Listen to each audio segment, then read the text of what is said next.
Your mix sounds wide, massive even. You've got synths panned hard left and right, reverb filling the stereo field, and the whole thing feels like it's wrapping around your head. But here's the problem nobody talks about, that width. It might be destroying your mix because when someone plays your song on a phone speaker, in a car, or on a club system that sums to mono, half your mix disappears. The bass gets thin. The vocal drops back. The whole thing sounds like a completely different song. And here's what's frustrating. A standard stereo EQ can't fix this because the problem isn't in the left channel or the right channel. The problem lives in a dimension most producers have never learned to hear, the mid and the side. Today, I'm going to teach you exactly what mid-side processing is, where it came from, and how to use the plugin that pioneered it to fix 4 real-world stereo width problems in a live mix. We're talking about Brainworx BX Digital, the world's first commercially available mid-side EQ plugin. Hello, and welcome to Kinetic Sound, where we embrace the idea that we don't start as professionals, but we can all become pros through practice and knowledge. I'm Ken, and today we're going deep on a plugin that didn't just model existing hardware, it created an entirely new way of hearing and shaping stereo audio. This is the story of how one producer's moment of revelation in a mastering studio changed the way the entire industry thinks about stereo. Before we touch the BX Digital, I need to take you back, way back to where this entire concept began. Because mid-side processing wasn't invented in a plugin. It was invented by one of the most important engineers who ever lived, and almost nobody knows his name. Alan Blumlein was a British electronics engineer working at EMI's Central Research Laboratory in Hayes, England.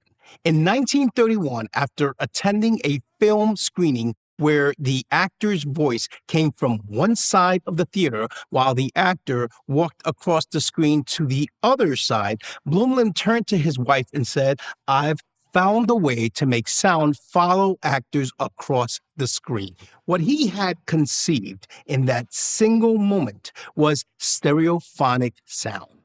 On December 14, 1931, Blumlein filed UK Patent 394325, a document that contained, among 70 separate claims, the fundamental mathematics of stereo reproduction. Buried within that patent was a specific technique for capturing and manipulating stereo audio using 2 signals he called the sum and the difference, what we now call mid and side. On December 14, 1933, exactly 2 years after filing the patent, Blumlein cut the world's first stereo wax disc. Then, in 1934, he made the world's first live stereo recording, the London Philharmonic Orchestra under Sir Thomas Beecham performing Mozart's Jupiter Symphony at Abbey Road Studios. Tragically, Blumlein was killed on June 7, 1942 at the age of 38 when the Halifax bomber he was aboard testing secret H-2S radar equipment for the Telecommunications Research Establishment crashed near the village of Welsh Bicknor in Hertfordshire near the River Wey. He never lived to see stereo become the standard for recorded music. In 2017, the Recording Academy awarded Alan Blumlein a posthumous Technical Grammy Award, 75 years after his death. His son, Simon Blumlein, accepted the award, recognizing Alan's pioneering 1931 invention of stereophonic sound. This event finally recognized the man who gave us stereo sound. His MS technique sat largely unused for decades, confined to a handful of specialized mastering studios with custom-built MS Matrix hardware. No one had ever designed a dedicated mid-side equalizer, not as a standalone piece of hardware, and certainly not as software. It would take over 70 years before someone would finally build one. That someone was Dirk Ulrich, a gold record certified German producer and engineer from the Leverkusen area who would go on to found Brainworx and eventually Plugin Alliance. Around 2005, Dirk was working at Studios 301 Cologne, a facility with remarkable history of its own.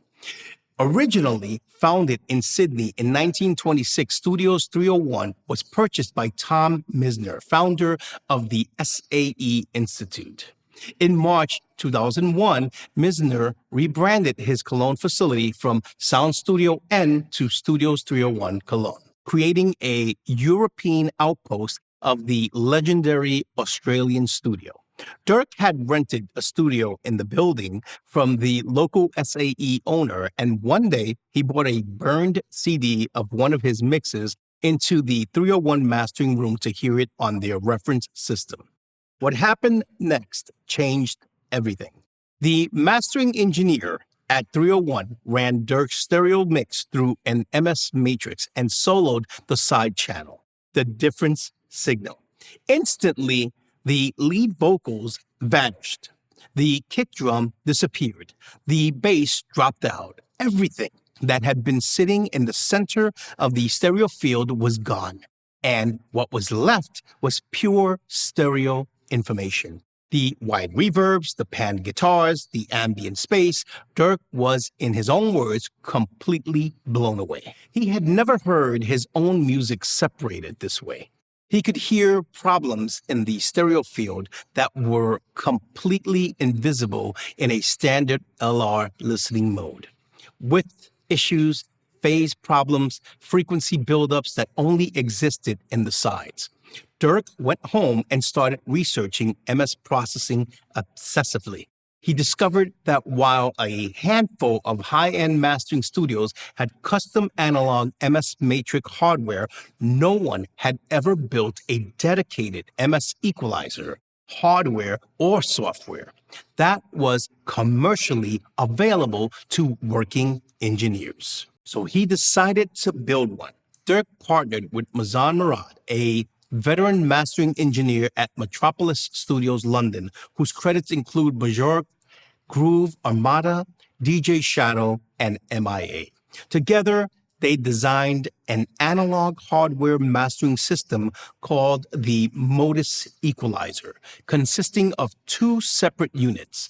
The BX1, called the Modus EQ, was a massive analog Class A stereo equalizer with a built-in MS Matrix. It operated in four modes: conventional LR stereo, MS mastering, a 3-channel +1 mode for surround, and an MS recording mode for microphone techniques. The BX1 featured 5 fully parametric EQ bands, switchable shelving filters, high-pass and low-pass filters, and physical hardware inserts that let engineers patch other outboard gear directly into the MS Matrix. The BX2, called the Image Shifter, was a companion unit handling spatial processing, stereo width control, the now famous monomaker, individual M and S panning, and de-essing capabilities. Together, these two analog boxes cost approximately £10,000 per seat and were produced in extremely limited quantities. They were and remain among the rarest pieces of mastering hardware ever made. So few were built that high-quality photographs of the original hardware are nearly impossible to find on the internet today. But you can see exactly what they look like because Brainworx designed the BX Digital plugin's graphical user interface as a direct one-to-one visual recreation of both hardware front panels bolted together. The top EQ section represents the BX1 hardware, and the bottom section, stereo width, monomaker, panning controls represent the BX2. Dirk initially prototyped the digital version using a Creamware DSP development toolkit. He had planned to release both the analog hardware and plugin simultaneously, but when he demonstrated the plugin at trade shows, the response was so overwhelming that the hardware plans were shelved. The plugin had taken on a life of its own. In 2006, Brainworx released the original BX Digital V1, the world's first commercially available mid-side equalizer plugin. It combined the full functionality of both the BX1 and BX2 hardware units into a single interface. For the first time, any engineer with a DAW could access the same MS processing power that had previously required 10,000 pounds in custom analog hardware. As Dirk later said, I never even dreamed about where this EQ design of mine would take me or Brainworx as a company. The plugin was so influential that the second version, BX Digital V2, was named Best Plugin of the Decade by Future Music Magazine. Not Best of the Year, Best of the Decade. The current BX Digital V3 builds on that legacy with expanded features, extended frequency range up to 40 kilohertz, proportional Q mode inspired by the API 550, upgraded dynamic EQ with variable speed and inverse mode, expanded bass and presence shifters with 3 tilt EQ tones, and the new gain scale parameter for global EQ intensity control. In March 2026, Plugin Alliance released a major free update for 64 Brainworx plugins, including the BX Digital V3, adding UI, scalability, ABCD preset banks, and undo, redo functionality. Andrew Sheps, the mix engineer behind Red Hot Chili Peppers, Adele, Jay-Z, and Metallica, uses the BX Digital V3 on his mix bus. When one of the most respected mixers working today reaches for this plugin on every session, that tells you something about its place in the professional toolkit. Now that you know where the plugin came from, let me explain the science it's built on. Because once you understand this, you'll never hear a stereo mix the same way again. When you listen to a normal stereo file, you hear 2 channels, right and left. Every speaker, every pair of headphones, every playback system in the world reproduces audio this way. But there is another way to describe the same audio, mathematically identical, just a different perspective. Instead of left and right, you can decompose any stereo signal into mid and side.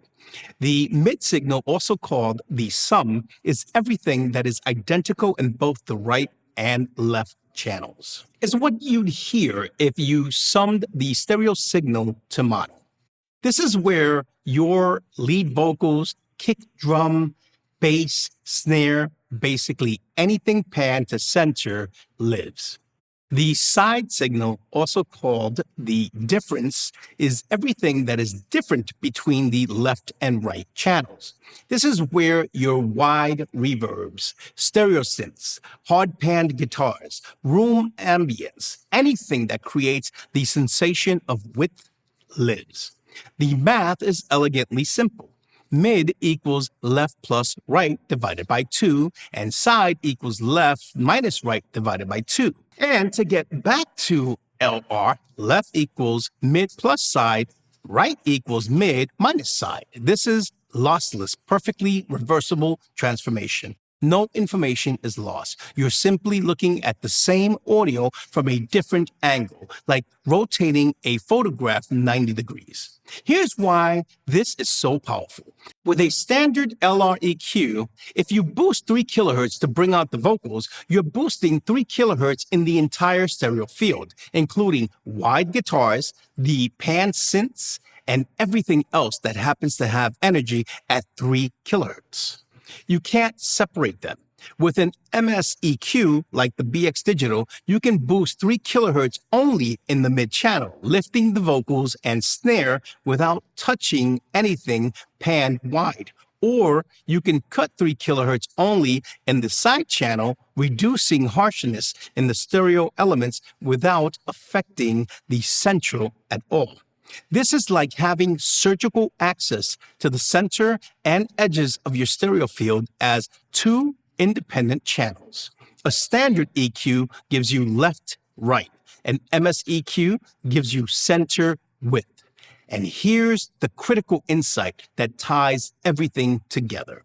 When your mix is played back in mono on a phone speaker or a Bluetooth speaker, a PA system, the side signal is mathematically canceled. It disappears almost completely. Most of the mid signal survives. This means anything you've boosted or shaped in the side channel, all that beautiful width, is gone on mono playback. And if critical musical elements have leaked into the side channel through poor stereo management, those elements vanish too. This is why mixes collapse in mono. It's not magic, it's math. And once you understand the math, you can control it. Let me walk you through the BX Digital V3's controls, focusing on the features that make this plugin uniquely powerful for MS work. First, the modus knob. This is ground zero. It has 3 positions: LR, standard stereo processing, the left EQ section becomes left, and the right becomes right. MST, MS mastering, this engages the internal MS matrix. The left EQ section becomes mid, the mono side, the sum signal. The right becomes side, the stereo side, the difference signal. Your stereo signal is decoded into sum and difference, processed independently, then re-encoded back to LR on output. MS Rec, MS recording for processing signals recorded with MS microphone technique. For mastering and mix bus work, you'll live in MS-MST mode. The solo M and solo S buttons are your ears into each dimension. Solo the mid, and you hear the center of the mix in isolation: vocals, kick, bass, snare. Solo the side, and you hear only the width, reverbs, stereo elements, room sound.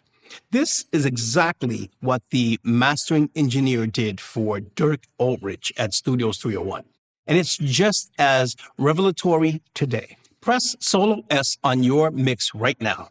I guarantee you'll hear things you've never noticed. BX Digital V3 is an 11-band stereo EQ, 5 parametric bands per channel, mid and side, plus high pass and low pass filters on each channel. Each of the 5 bands features frequency sweep. The low band covers 20 hertz to 20 kilohertz. The mid band covers 20 hertz to 22 kilohertz, and the high band extends all the way up to 40 kilohertz, well beyond human hearing, allowing for work in the ultrasonic region that can affect perceived air and openness. Gain is around plus or minus 12 dB per band. Q, or the quality factor, from 0 to 8 ultra wide to 15 surgical. The low and high band switch between bell and shelf modes. Proportional Q, new in V3, inspired by the API 550. When engaged, the bandwidth automatically narrows as you increase gain, keeping boosts focused and preventing collateral frequency buildup. The channel link buttons link both M and SEQ sections, so adjustments apply equally to both channels. Useful when you want standard stereo EQ behavior within the MS framework. This is perhaps the most important single control on the entire plugin. The bottle maker sweeps from 20 Hz to 22 kHz and folds everything below the set frequency to mono. At the most common settings of around 100 to 200 Hz, it takes all the low bass frequencies in your mix and forces them to the center, eliminating stereo bass content that wastes headroom, robs the bass of impact, and loses level when the listener's playback system sums to mono. This is the control Dirk Ulrich invented specifically to solve the low-end problems he discovered in that Studios 301 session. And it's the first tool we'll use in our demo today. The stereo width control runs from 0%, which is full mono, to 400% extreme width expansion. At 100%, the signal is unaltered. Below 100%, the side signal is attenuated, narrowing the image. Above 100%, the side signal is amplified, widening the image. But here's what makes this different from a simple width knob on other plugins. Because the BX Digital operates in MS mode, the width adjustment interacts with all your MS EQ settings. You're not just turning up wideness, which on most plugins simply amplifies the side signal uniformly across the entire frequency spectrum, making everything wider without any discrimination. Here, you're controlling the relative balance between your independently processed mid and side channels, meaning every EQ move, every shelf, every dynamic cut you've made in MS mode is preserved and scaled proportionally. New in V3, the bass shift and presence shift modules are fixed band tilt EQs, each with 3 tonal flavors, ABC, that change the center frequency, bandwidth, and relative gain. The band shift can add punch and thump to the low end while simultaneously reducing adjacent muddiness, or to the inverse, creating an implied bass by emphasizing the harmonics above the fundamental. The presence shift boosts non-sibilant presence frequencies while compensating for surrounding clutter, particularly useful for adding breadth and air to the side channel after de-essing the mid. Both have independent link buttons, so you can process M and S differently. The dynamic EQ evolved from V2's de-esser now supports both cut and boost based on signal amplitude with fast and slow speed modes and post EQ positioning. In MS mode, this becomes incredibly powerful. You can de-ess only the mid channel, removing sibilance from the center vocal without touching the airy high frequencies in the side channel. This is surgical precision that no standard de-esser can match. New to V3, the gain scale parameter is a global multiplier for all EQ bands from -200 to +200%. Think of it as a more or less dial for your entire EQ curve. Set your curve shape once, then use gain scale to dial the intensity up or down. At 50%, every boost and cut is halved. At 200%, they're doubled. This is invaluable for A/B comparison. Dial your EQ to taste, then sweep gain scale to see if you've gone too far or not far enough. The balance meter shows whether your stereo image is centered after processing. The correlation meter shows your phase coherence between channels. A reading of +1 means perfect mono compatibility. 0 means 90% phase shift, and -1 means full phase inversion. If you see the correlation meter needle pull noticeably back from the +1 end after widening, the mono maker can tighten things up. This meter is your mono compatibility safety net. Before we get into the demo, I want to address a question I know some of you will have. Should you buy the BX Digital on Plugin Alliance or on Universal Audio? Both platforms sell Brainworx plugins, and the code base is identical. They sound exactly the same. There is zero difference in audio quality, but here are the practical differences. Plugin Alliance runs 100% native on your CPU. The BX Digital V3 is available as a perpetual license for approximately $39 on sale, or included in the mega subscription at around $250 per year for the entire catalog. PA updates its native plugins more frequently.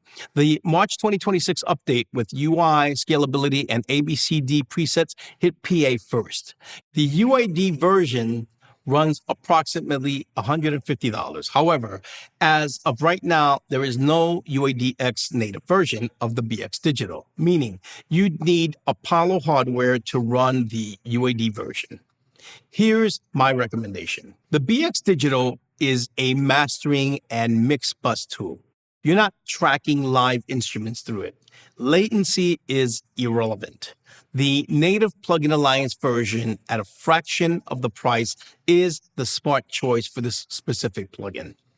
If you're getting some value from this video, please let me know by clicking the like button. Also, subscribe to the channel if you wish to see more videos like this. Don't forget to click the notification button so you'll be alerted each time I post a new video. I've got many more plugins to cover in the future, so you'll definitely want to stick around and watch those. And before we dive into the demonstrations, I've put together a comprehensive deep dive document on the BX Digital V3, along with a set of flashcards for a quick reference and a quick quiz to test your understanding, all completely free. It's my way of saying thanks for spending the time watching this video. Head over to the link in the description to collect these valuable freebies now. I'd love to hear from you in the comments. Have you ever soloed the side channel of one of your mixes? What did you hear that surprised you? Drop your experience below. And if you haven't tried it yet, do it after this video and come back to tell me what you found. I'm really interested in hearing what you have to say.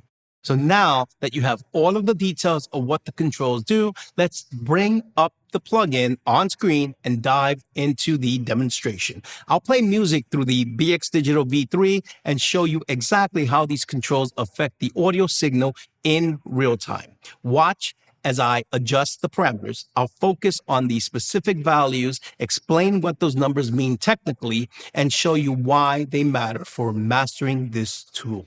This hands-on approach will give you the technical understanding you need to truly control this plugin. Let's dive in and take a closer look. Our demo song is Bring the Classics Back, a pop track that I recently mixed and mastered. For today's demonstration, I've intentionally introduced 4 specific stereo width problems into the mix. Problems that I see producers struggle with every single day.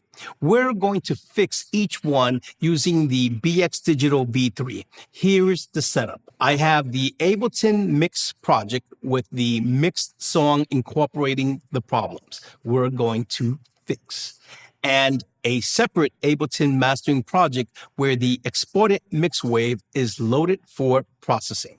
For this demo, the BX Digital V3 is the only mastering plugin on the chain, alongside Span, mCompare for analysis. So every channel you hear and see is unambiguously attributable to BX Digital. I've set up 3 analysis tools so you can see what's happening. Vossinger Span, always on the master bus spectrum monitor, showing us the global spectral balance, BX Digital V3 internal metering, the balance and correlation meters showing stereo image health, plus the built-in EQ curve display showing both mid and side curves independently. Melda Production mCompare for loudness matched A/B comparison between the problematic mix and the corrected master. Let me first play the mix in its current broken state so you can hear all 4 problems at once.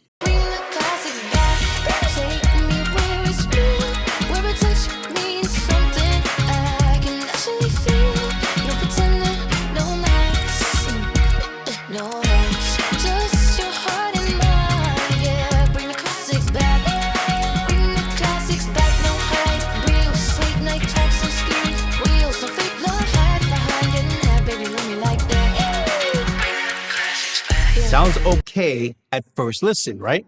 But now let me sum it to mono.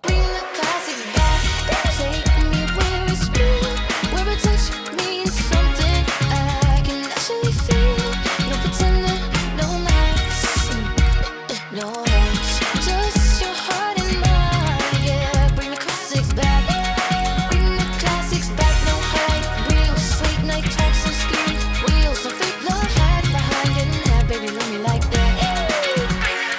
Hear that? That bass got weak. The vocal dropped back. The whole thing lost energy. That's because stereo width problems are hiding in this mix. Let's fix them one at a time.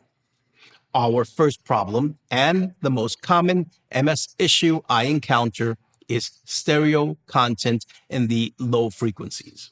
In this mix, I've left some low-end elements slightly off-center with subtle stereo widening below 150 hertz.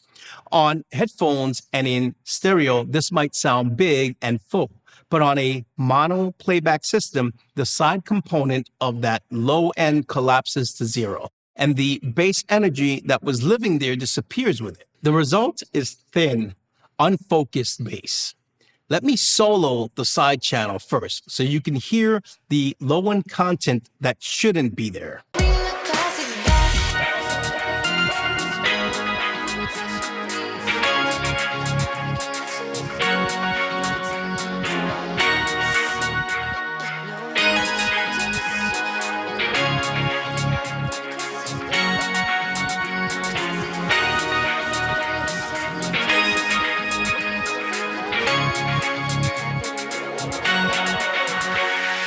Did you hear that? There's bass energy in that side channel, frequencies that should be dead center.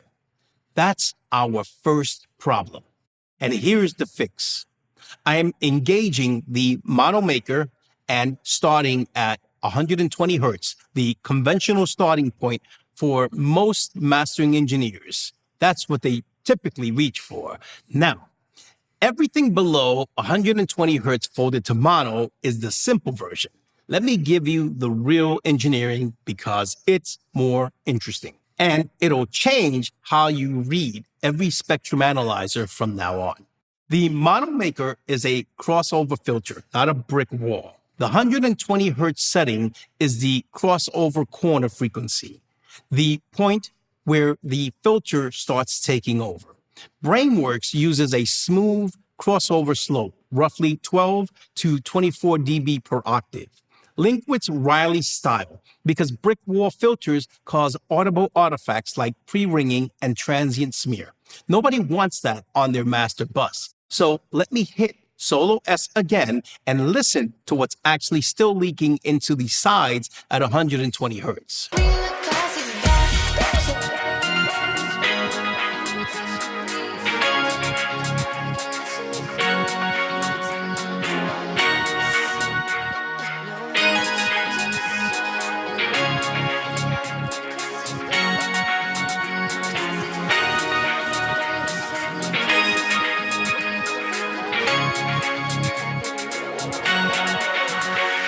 Hear that? There's still significant bass content in the side channel.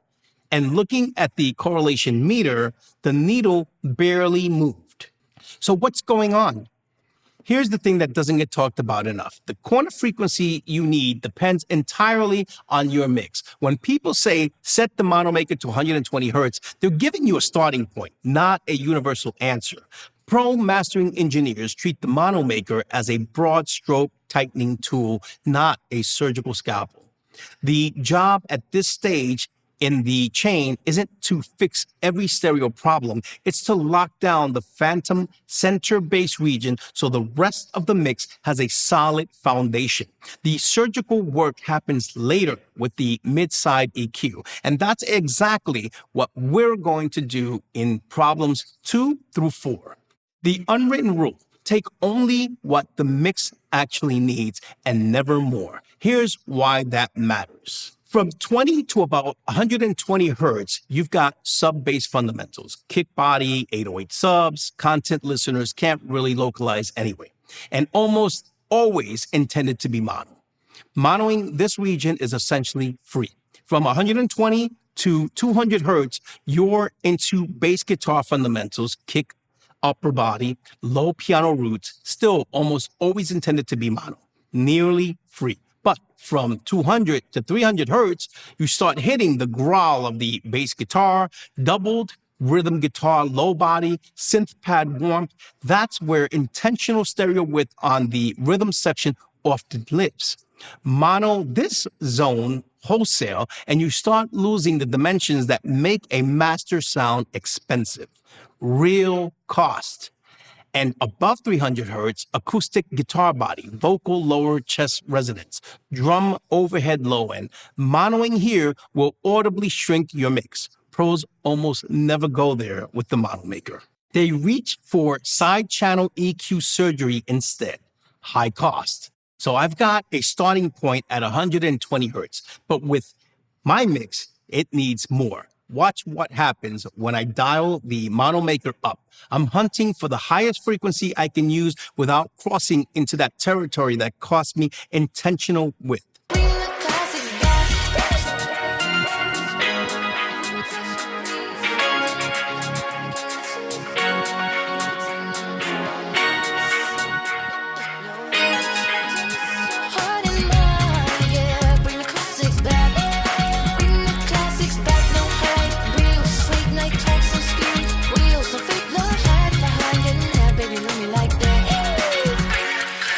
I'm landing at 200 hertz. That's about as high as a pro engineer would push the mono maker on a healthy mix.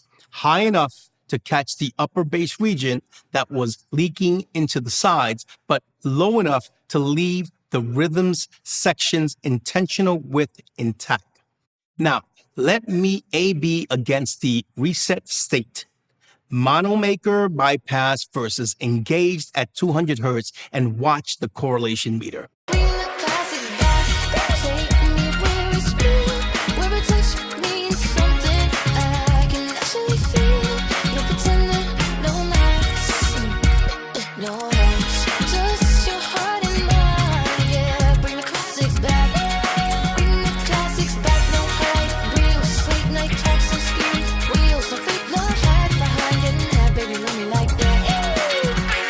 That's what we wanted to see. The needle is sitting much closer to +1 with mono maker engaged. Healthier mono compatibility. And one important note, I don't want this needle pinned at +1. That would mean the master is fully mono and we've killed every bit of stereo width. Healthy correlation on a finished master sits somewhere between 0.3 and 0.7 during the loud sections. Where we just landed is exactly right. And here's the same A/B in span.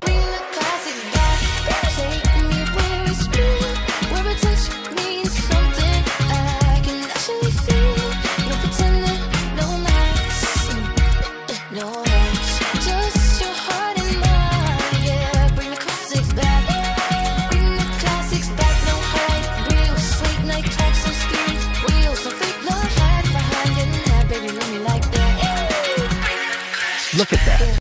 With mono maker bypass, the side trace extends all the way through the bass region. With its engaged at 200 hertz, the side has collapsed below 200 hertz. The bass content has been pushed into the center where it belongs. Mids and highs above 200 hertz. Completely untouched. We've tightened the phantom center bass region without touching the intentional width above it. This is exactly what Dirk Ulrich invented the mono maker to do. It's the signature move of the BX Digital, the feature that was born in that Studios 301 session. Problem 2, the vocal feels buried even though it's not actually quiet. In this mix, I've pushed the stereo synth pads and keys wider and louder in the 1 to 4 kilohertz range, that critical presence region where the vocal needs to live. The vocal isn't being turned down, it's being crowded by side energy in the same frequency band. A standard LR EQ can't solve this without affecting the entire stereo field. But with MS processing, we can carve out space for the vocal in the center without touching the width. Here's what I'm going to do. First, a gentle mid-channel boost around 2.5 kilohertz, lifting the vocal presence in the center.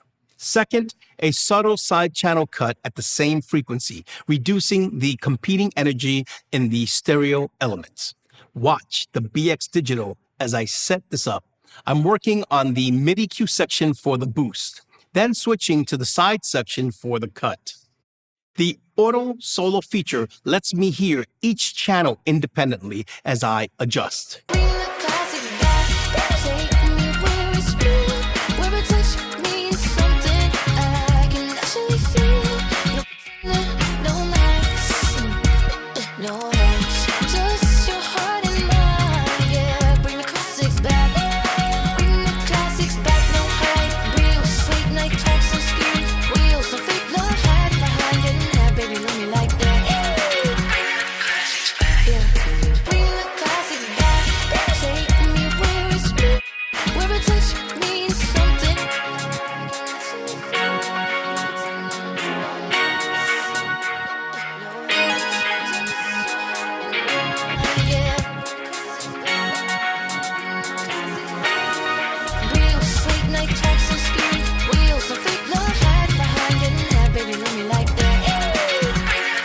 Did you hear that? The vocal stepped forward without getting louder.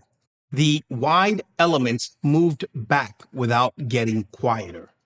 We changed the spatial relationship between the center and the edges, something no LR EQ can do. Look at Span Plus, showing the dry versus wet overlay. Two instances of Span Plus on the master bus, one before BX Digital and one after, with the second instance importing the first mid and side traces via multi-track spectrum export-import.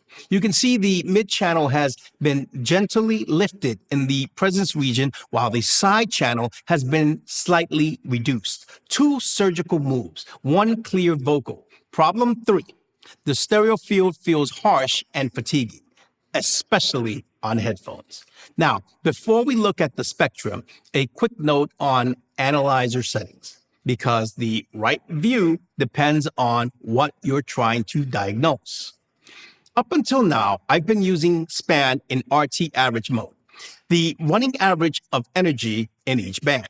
That's the right tool for tonal balance because it shows where energy lives across the whole song. But harshness isn't an average phenomenon. Harshness lives in the peaks, the loudest moments at 6, 8, 10 kilohertz that keep stabbing your eardrum and fatiguing your ear. So I'm switching Span to RT Max for this shot. The peak level reached in each band within a 2-second hold window. Here's why that matters.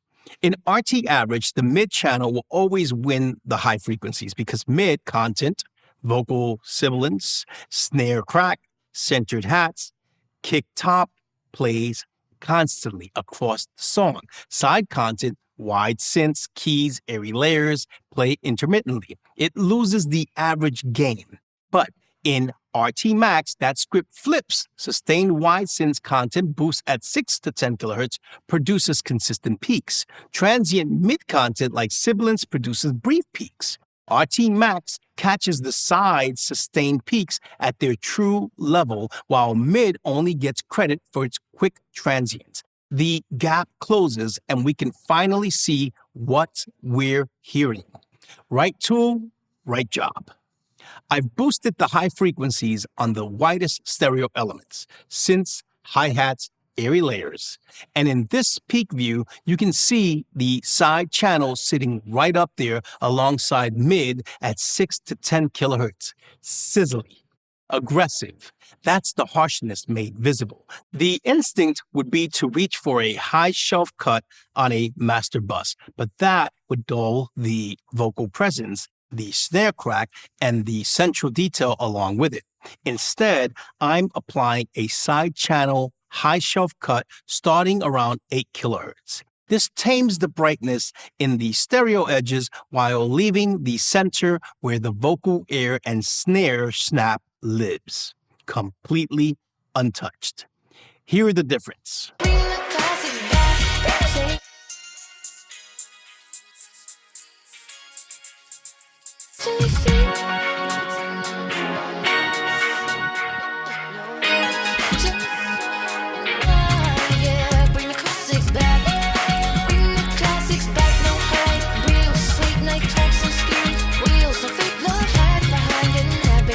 Like that.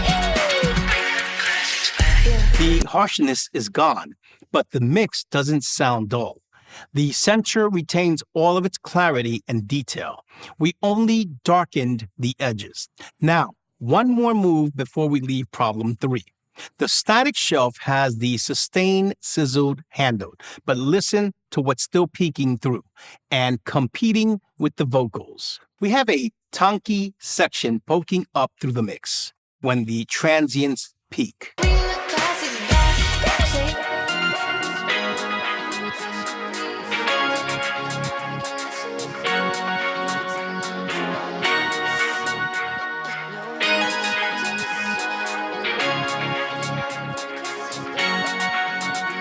Hear that? The bell-sounding keys performing the honk right when the chorus hits. Let me sweep the dynamic EQ's frequency down while I solo the band and find exactly where it lives.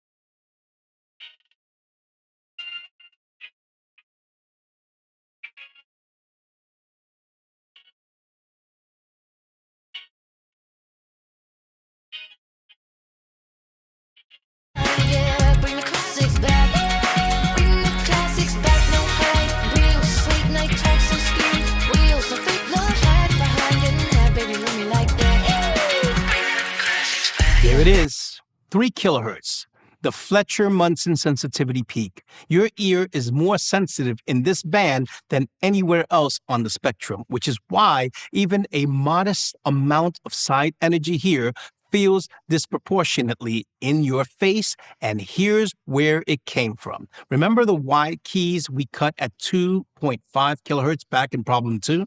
That static cut took the sustain level down, but the peaks on the loud parts survived. A static cut can't track transients. That's exactly what the dynamic EQ is for. So I'm parking the dynamic EQ right here at 3 kilohertz, gain at 9 dB, fast speed, post position.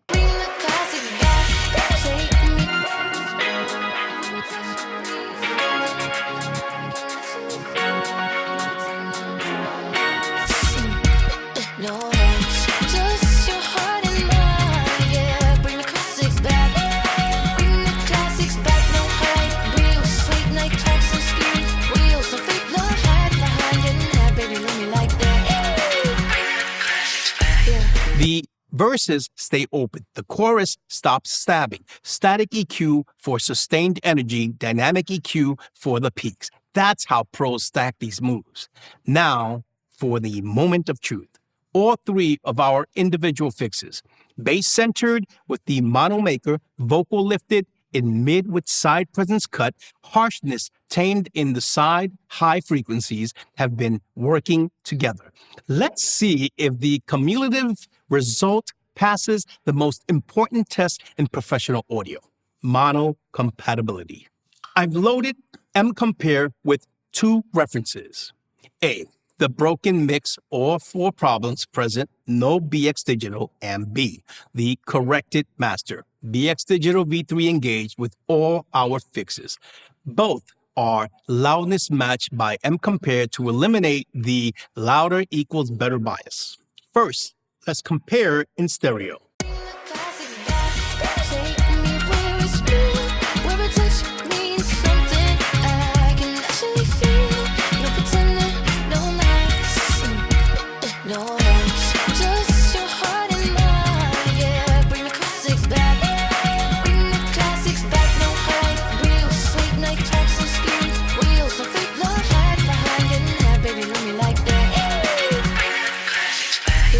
The corrected version has tighter bass, clearer vocals, smoother top end. Good. But we already knew that. Here's the real test. Now, let's sum both to mono and compare.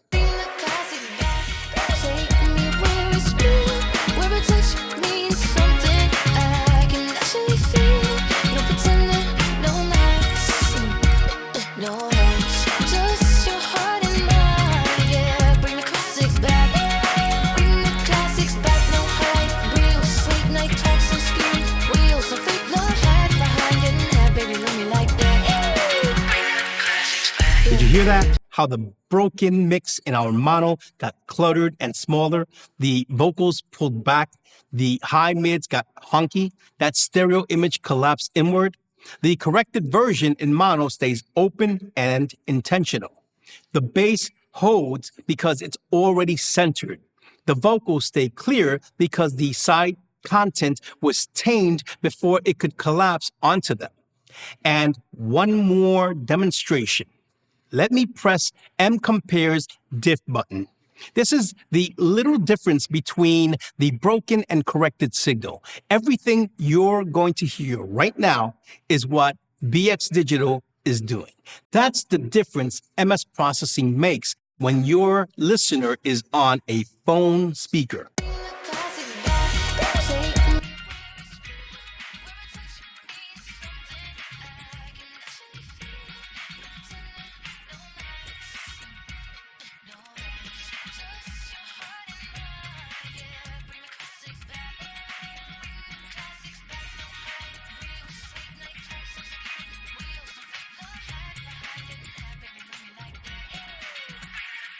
This is the thesis of this entire video. MSEQ isn't just making your mix wider. It's about making your mix translate. A mix that sounds great in stereo and in mono is a professional mix. A mix that sounds great in stereo but collapses in mono is an amateur mix. The BX Digital V3 is the tool that bridges that gap. Let me show you the correlation meter on the BX Digital. Before our corrections, the needle was pulling noticeably back from the +1 end during loud moments. After our corrections, it's sitting solidly up near the +1 end, healthy, monocompatible stereo. Now, if you've seen my video on Manly Massive Passive, you know that I use a mastering chain with corrective EQ, bus compression, and character EQ. The BX Digital V3 fits perfectly into that chain, but in a completely different role than the Massive Passive. Where the Massive Passive adds character, warmth, and polish through its passive tube topology, the BX Digital provides surgical MS control and spatial precision. They're complementary tools, not competitors. Many top mastering engineers, including the teams at Studios 301, use both. Let me bring this all together. The BX Digital V3 isn't just another EQ. It's the direct descendant of Alan Blumlein's 1931 invention, the first plugin to bring dedicated MS equalization to every producer's DAW. Born from Dirk Ulrich revelation at Studios 301 Cologne and co-designed with mastering veteran Mazan Murad. The 4 problems we fix today are problems you'll encounter in every mix. Muddy, wide, low end. Mono maker centers the bass vocal masking from wide elements. Mix boost and side cut carve space. Harsh stereo brightness. Side high shelf cut tames the edges. Mono collapses. All fixes together ensure translation, the common thread. Every one of these problems exists in the MS dimension, not the LR dimension. A standard stereo EQ literally cannot see them. You need an MS tool to access them. And the BX Digital V3 at roughly $29 on Plugin Alliance gives you the same MS processing power that was once confined to 10,000 pounds analog hardware in the world's most exclusive mastering studios. And speaking of plugins that actually replace hardware, next up on the channel, we're exploring a completely different sonic territory, spring reverb in a mix, why it works when plates don't, featuring the AKG BX20. If you've ever wondered why spring reverb has a character that no plate, hall, or algorithm can replicate, that video is going to open your ears. So make sure you're subscribed so you don't miss it. And if you want to go even deeper on MS processing and plugins like the BX Digital keep coming back to the channel. We've got a lot more to cover, and we're just getting started. Don't forget to grab the free BX Digital Deep Dive, the flashcards, and the quiz. Links in the description. Until then, keep practicing, keep learning, and I'll see you in the next one.